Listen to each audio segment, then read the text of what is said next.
नमस्कार, मी मीनाक्षी घोडके आणि आपण पाहत आहात मनपर उत्तर 24 तास। आज आपण पाहणार आहोत राजकीय वर्तुळात चांगलीच खळबळ उडवणारी एक मोठी बातमी।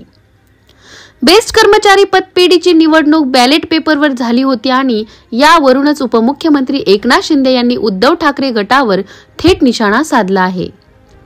जिंकले की ईव्हीएम चांगला, हरले की खराब, आता हे नेहमीचं धोरण झालं आहे का? शिंदे यांच्या ठाण्यातील निवासस्थानी बुधवारी पक्षप्रवेश सोहळा पार पडला।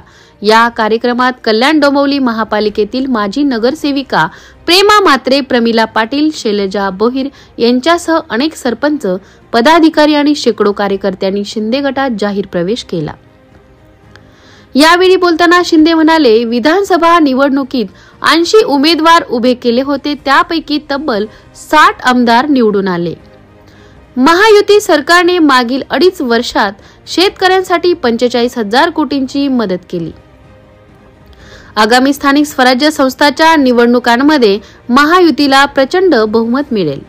तसेच अतिवृष्टीग्रस्त भागातील पंचनामे तातडीने करण्याचे निर्देश प्रशासनाला दिले आहेत। जनता कोणाचा बँड वाजवते हे निकालावरून स्पष्ट होतं। तर मित्रांनो, ही होती आजची महत्त्वाची राजकीय अपडेट।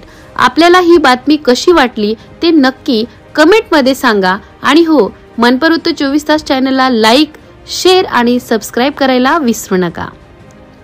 मी होते मीनाक्षी घोडके। भेटूया पुढच्या व्हिडिओत एका नव्या अपडेटसह।